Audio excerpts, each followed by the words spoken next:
Welcome to the show. First, some housekeeping. This episode was originally going to be something else, but due to scheduling, that something else has just been postponed to another week. So I was going to sit this week out, for no other reason than being a fundamentally lazy guy. But a new release, and a couple of showcases, plus the load of demos that dropped in their wake, got my brain itching. In my head, each episode of Dialogue Tree is a beautifully crafted little origami crane, sculpted with love and care, and sent out into the world for your enjoyment. But what if I just played a load of games, and talked about them, and tried to smash an episode together in record time? Insert Donkey Kong thumbs up image, and let's go. Hi, I'm Andrew.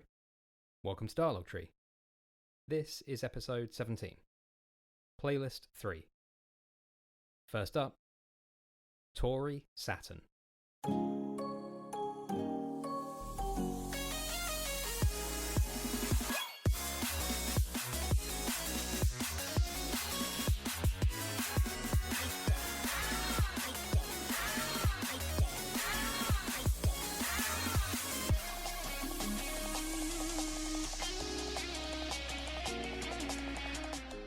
Toree Saturn is the latest release from Ciactro, the one-man development studio headed by Marcus Horn.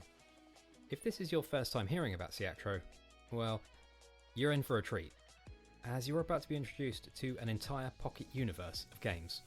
A pocket universe that tears a hole in the space-time continuum in around 1999, diving down a timeline where 3D platformers never ebb and flow in the public consciousness, where they never fall out of fashion. I originally come across Marcus and his games through an interview that he gave on another podcast, where he talked about his work as snack games. Those being games that are short, simple, inexpensive, and enjoyable to play. And that's like catnip to me. His first games are Kiwi 64 and MacBat 64, tributes, as you might imagine, to the 3D platformers of the Nintendo 64 era, influenced primarily by the loud and goofy worlds of Rare. I've played Super Kiwi 64, the Switch re-release of that first game, and it's good. It's exactly what Marcus says. You can blast through it in an hour, jumping around feels good, and there's more challenge and unlockable stuff for anyone who wants to go back and try to 100% the game. Cozy games are often talked about as the antidote to overstuffed, checklist-driven AAA games. But for me, it's games like Marcus's that are the true flip side of the coin. They are sculpted and focused by design. There's no endless expanding scope, no feature creep. I remember more about the hour or so I spent with Super Kiwi 64 than I do that one Assassin's Creed game I played. Now, that game is good, but it's not the one that Marcus has made a series out of. The one they have made a series out of is the one that says, I'm going to make a mascot who isn't upsetting to look at. It's the one that says, I'm going to make 3D Sonic, but good. That is Toree.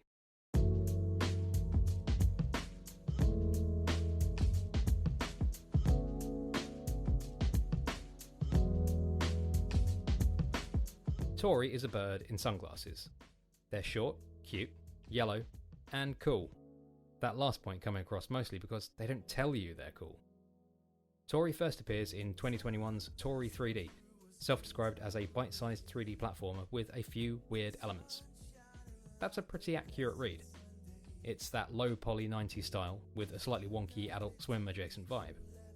Toree 3D is fine, but it's with Toree 2 that this little sub-series in the Ciactro universe finds its feet, where it focuses more tightly on what it does well, taking the direction that Sonic should have taken roughly 100 years ago, and quite literally running with it. Toree 2 is a fast-paced 3D platformer, where each level is basically a linear obstacle course for you to tear your way through. 9 levels, collectibles, a timer, a ranking system, unlockable costumes. It's simple, gratifying, very gamey stuff.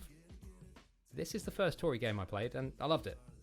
There are several more Toree games between this and the one we're talking about today, which I'll just summarise as being more of a good thing.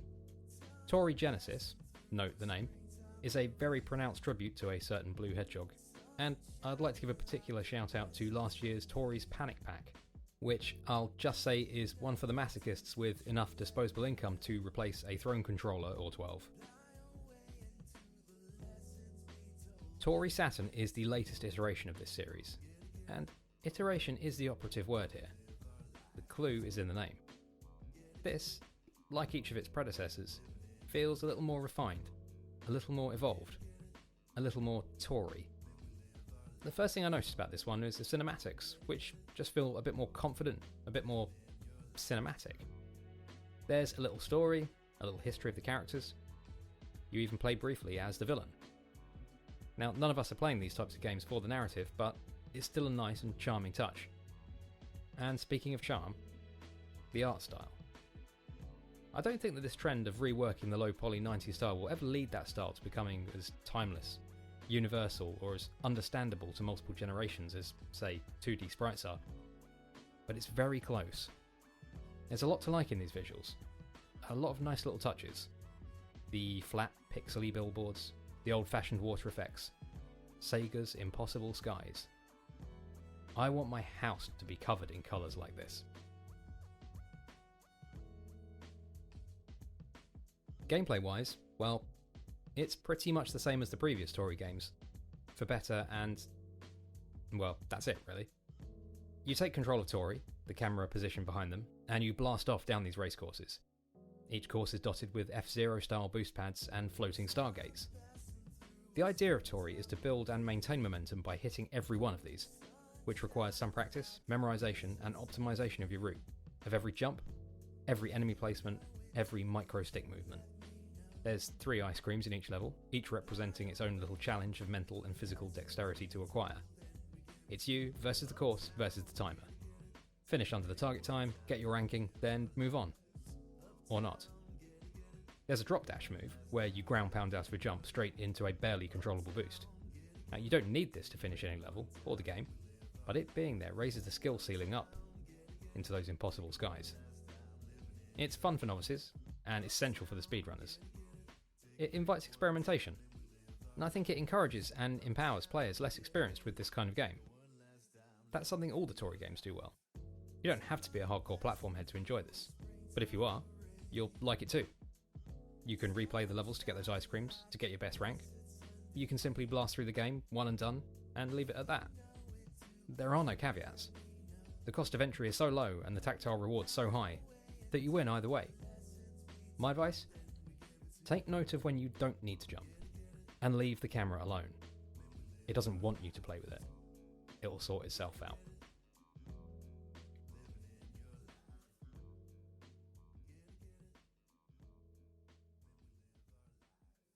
In play, I fall somewhere in between those impulses. I blast through the game, replaying a couple of stages as I go, ending with mostly Bs, a few As, and one coveted, humble brag of an S. I am going to carry on. Unlocking outfits is my weakness. And the snappy level design helps with this.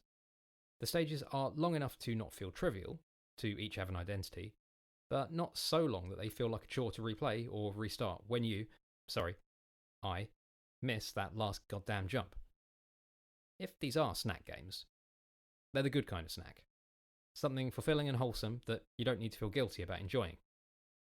I really want to cover Marcus Horne's games in more detail on the show at some point, but that's for another day. For now, that's Toree Saturn.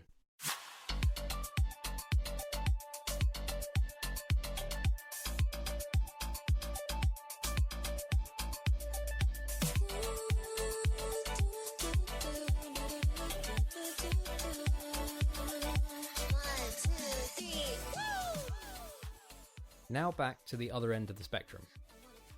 From a $5 indie game about a bird to the $70 AAA game about the monkey. Let's do a little bit of spoiler chat on Donkey Kong Bananza. Chapters are in the show notes, so you can skip ahead to the next one if you don't want to hear anything about the second half of this game.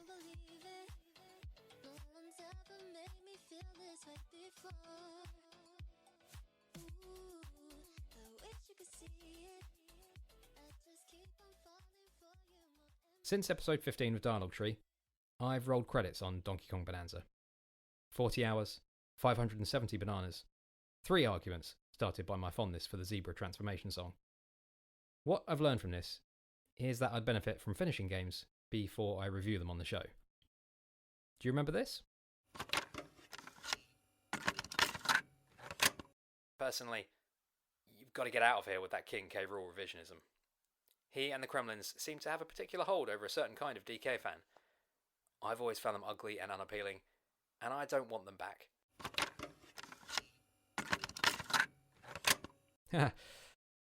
Yeah.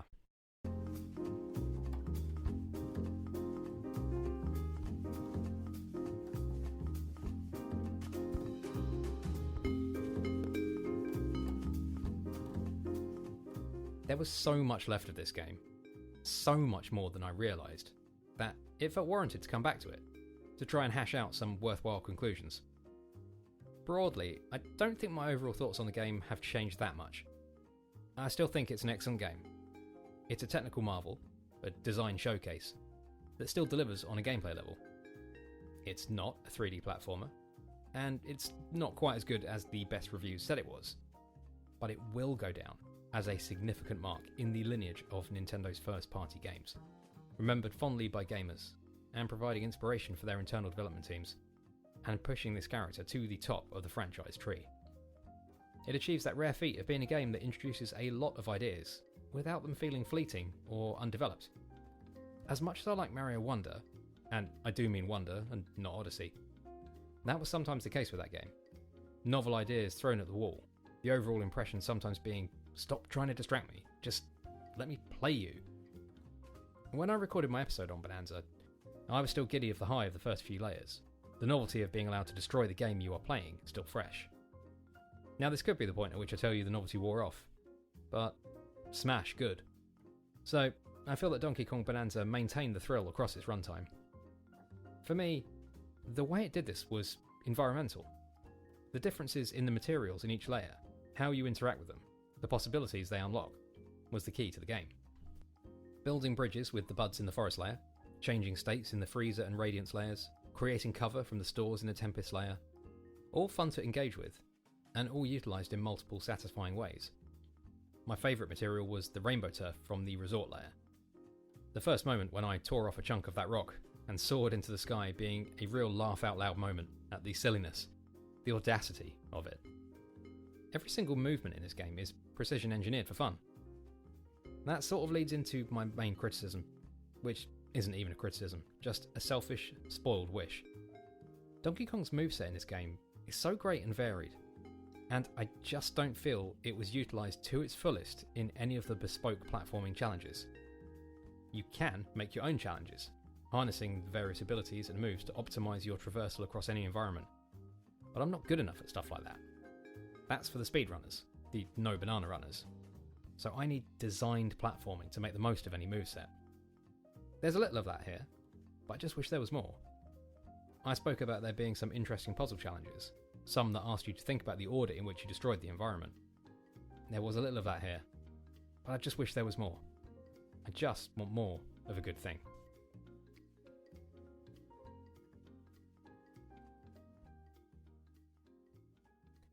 This is meant to be a conclusion on Donkey Kong Bonanza. So, let's talk about that conclusion. The endgame of this game generated a lot of buzz online, and for people of a certain age, I can see why. As someone with no emotional connection to the Donkey Kong series, the reveal of that ugly-ass lizard crocodile dude as the true villain of the game did not hit in quite the same way, even if the moment itself, with him punting Void Kong into the heart of the sun, was really, really funny. This moment, this false ending, is the point at which the endgame kicks off, and the developers throw you off the layer structure that you've become accustomed to, and onto a roller coaster of an extended chase sequence. This takes you from one closed off rock to another via a series of minecart tracks that are unlocked by completing a combat challenge. There are more bananas. There is more gold. There are more fossils, now containing, in one of the cuter nostalgia plays in this game, crystallised images of the iconography of the original Donkey Kong arcade game. As you'd expect, you have to utilise a majority of the combat and platforming skills you've learned across the game. I'll set aside the fact that all the enemies are now Kremlings. They're just not my jam.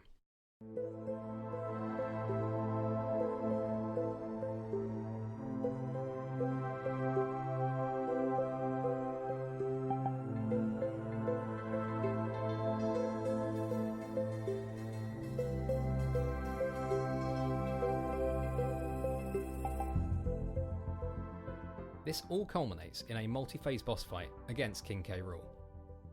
In recent years, final bosses in Nintendo titles, big and small, have been, by design, pretty easy. Mario Odyssey, Breath of the Wild, Tears of the Kingdom, Pikmin 4, Luigi's Mansion 3. All of these feature final boss fights that function more as celebrations of the game you've just played, providing grandiose set-piece power fantasies in which there is rarely a fail state. Tears of the Kingdom had me out of my seat during its conclusion, but I'm pretty sure it's not actually possible to die. Bananza is a little different. Given how routine the bosses have been to this point, that was a surprise, but it is welcome. It starts easy enough, with a couple of sequences just being variants on throwing things at his face. Then, there's the timed platforming run through, wait for it, New Donk City. You need to switch quickly between Bananzas to complete this. It's really hard, and it's never punishing, but the approach is admirable, and it was really fun. The final boss sequence doubles down on this, a combat puzzle that took me a little while to figure out.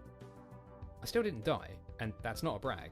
I will freely admit that I killed myself through clumsy jumping about 50 times in this game, but it is easily the most demanding challenge in the game. I really liked it.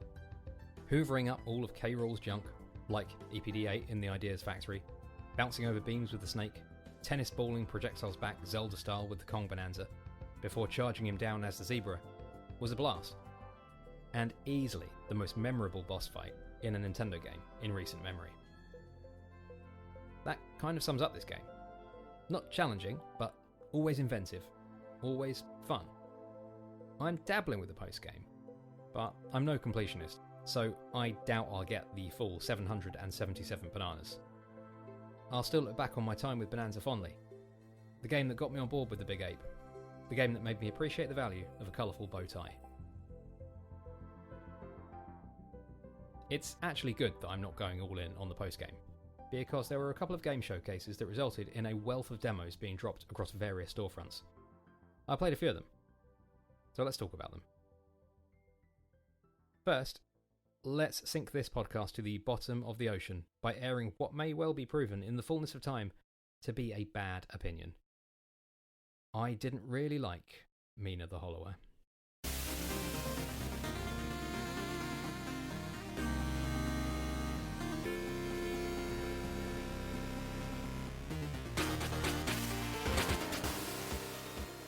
The newest title from Yacht Club Games has been building hype for some time, having first been revealed in 2023, then highlighted in a number of showcases since. It's easy to see why. Their first IP, Shovel Knight, was a tightly crafted, much-loved modernisation of the 8 and 16-bit era platformer that's proven to have the longest of tails. Its presence in gaming discourse perpetuated through multiple DLCs for that original campaign, a couple of highly rated spin-off games, and a whole load of merchandise. Now, they've turned their hand to another era, genre, and platform. The 90s, the top-down action-adventure, and the Game Boy Color. If they can bring their craft, their attention to detail to this project, then, surely, it's another winner.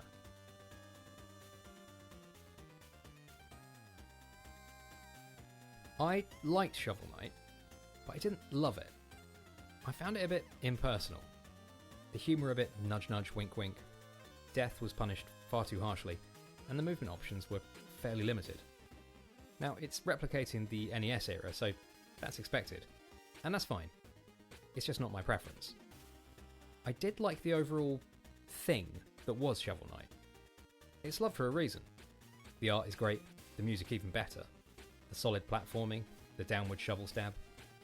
The developer's reverence for a particular style of game that absolutely drips off the screen. Personally, I prefer the Spectre Knight campaign. It's like the original, but where the movement is actually fun.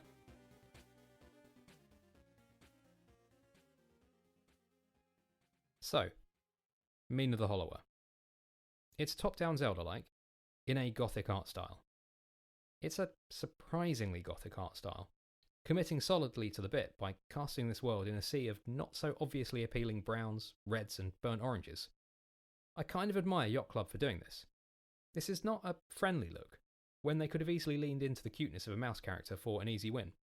The flames flicker pleasingly. The larger sprites, like the kraken that attacks your ship in the opening sequence, pulse and glow. It's a retro style that doesn't sacrifice detail.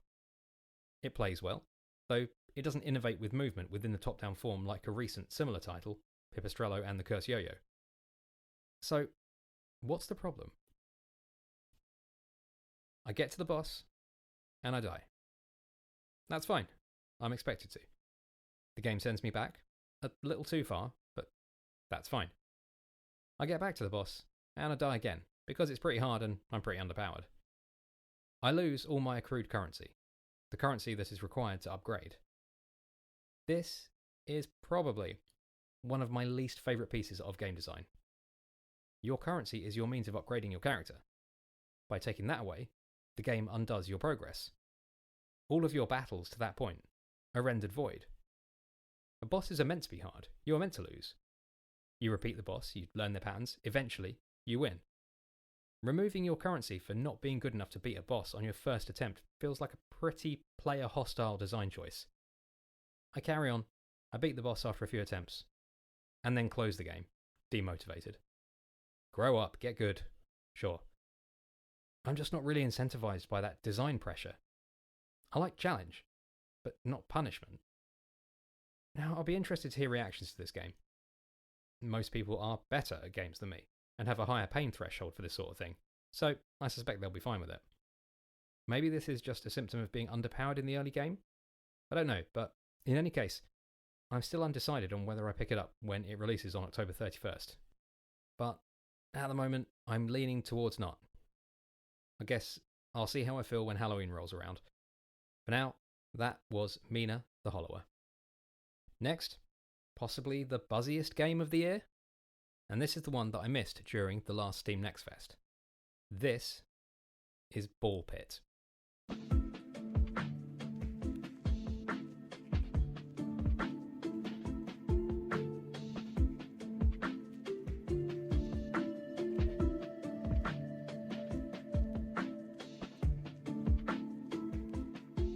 A roguelike bullet heaven brick breaker. Absolutely precision engineered to be a crippling addiction for some, fated to be broken apart on stream by others. Ball Pit is the latest game from Kenny Sun, a fact which seems to have been overlooked by the hoo-ha over this being published by Devolver. Kenny Sun is the solo developer responsible for the persistently on sale and very good surreal puzzler Circle Infinity and Mr. Sun's Hatbox, an intriguing platformer I've wanted to try for a while but have never gotten around to. This new game, inevitably, inexorably, is going to make him a household name within the relatively small household that is indie games. For it is, bluntly, a stupidly addictive roguelike, with simple, gratifying gameplay and simple, gratifying upgrade systems. The last brick breaker I actually played was a mini-game in The Plucky Squire, so we'll run with that as a comparison, mixed with the DNA of Vampire Survivors that I always describe in my head, dumbly, as a driving game. It asks you to move smartly, position yourself thoughtfully, adapt quickly. Get the gems and ding, dopamine rush. Like other post-Survivors likes, Geometry Wars comes to mind, it is tooled to grab you, reward you, and repeat. It has a sort of farming game in between runs, where you place an agricultural tile, then have to strategically aim your ball to achieve maximum bounces across that tile. I think I read that right. In any case, I don't get far enough to see how this develops further. I don't get much further in the main game to see how that develops further. I can feel my strings being pulled. I can feel my brain unhinging. I see future me, his YouTube hour count spiralling with min-max strategy videos, while his Steam hour count stays in place. I bail out of the pit before I can't. I, as inevitably as another run, will be back for the full release later this year.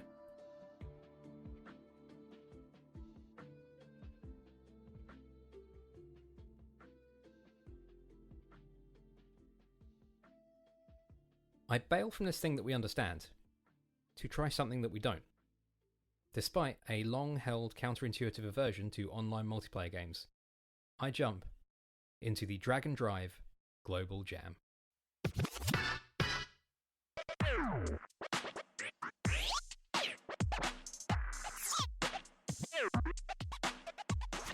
Dragon Drive is a new IP from Nintendo, a 3 vs 3 competitive online wheelchair basketball game played exclusively with the Joy-Con 2 mice.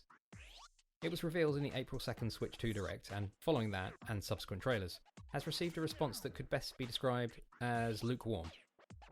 This seems to be due to a mixture of factors: suspicion of the control gimmick, uncertainty over the gameplay loop, and its move away from Nintendo's traditional colourful art style, favouring a kind of friendly dystopian sci-fi look. The Global Jam was a weekend-long online playtest, free to Nintendo Switch Online subscribers. I jumped in for a couple of sessions, and despite everything, despite my dislike of playing with others, my concerns over whether this could be another Wii U-esque gimmick too far, and worries about launching my Joy-Cons into the TV, I really, really enjoyed this game. What I think is important to convey about Drag and Drive is the effectiveness of the controls. The game is built around these. If they're even slightly off, this game is done. You can't base a game on your nearly $500 new console around motion input that's anything less than excellent. And it pretty much is. It's easy to get started. It's easy to maintain momentum. It does take practice to turn precisely, to get your wheels to realise the intent of your brain, but the tutorial gets you through this.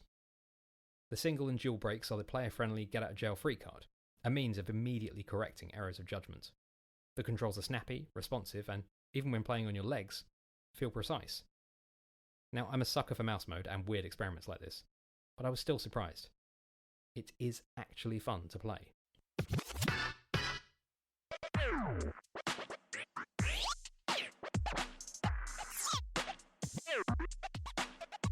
There are, however, a lot of controls.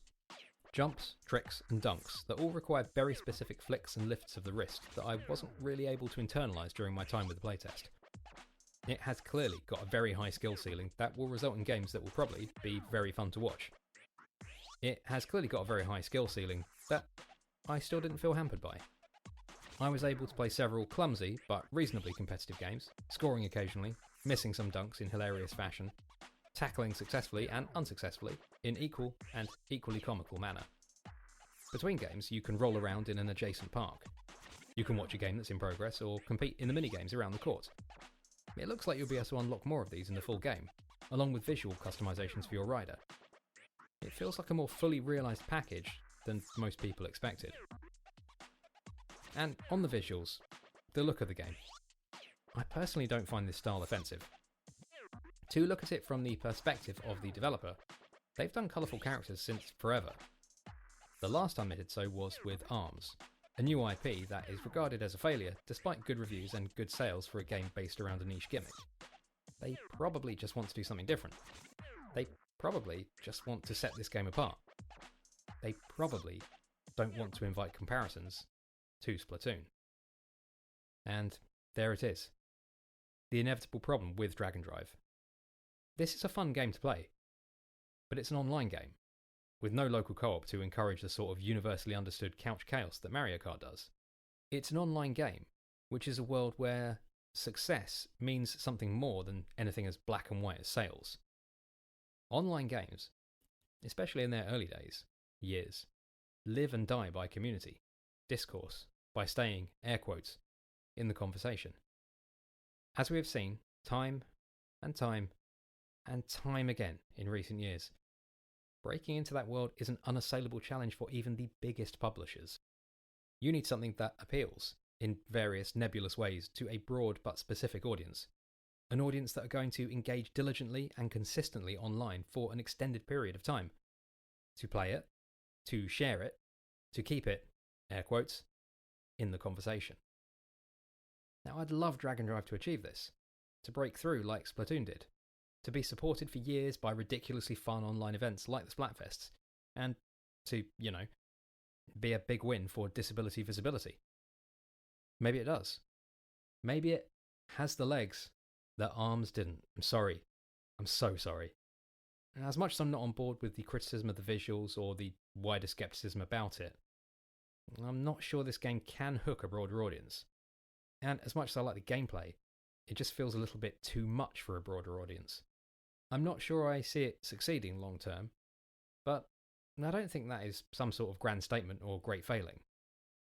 I don't see it succeeding long term, but I've still pre-ordered, and I'll be giving this funny little budget price thing a good swing when it releases on the 14th of August.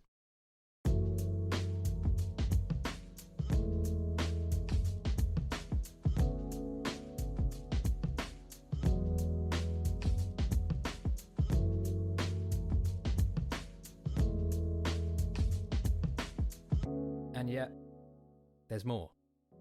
The Shinobi demo is great. A ton of controls rammed into a few buttons that feels far more empowering than that sounds. There's Anne Roger, an intriguing visual novel with a lovely Florence-esque art style. And then, there's The Adventures of Elliot, The Millennium Tales, a game that continues Square Enix's hot streak of badly named games with even worse typefaces. Those are all for another day. For now, I'm heading back to Marcus Horn's Impossible Skies to chase the impossible dream of a screen full of S-ranks. That's been Dialogue Tree, episode 17, playlist 3.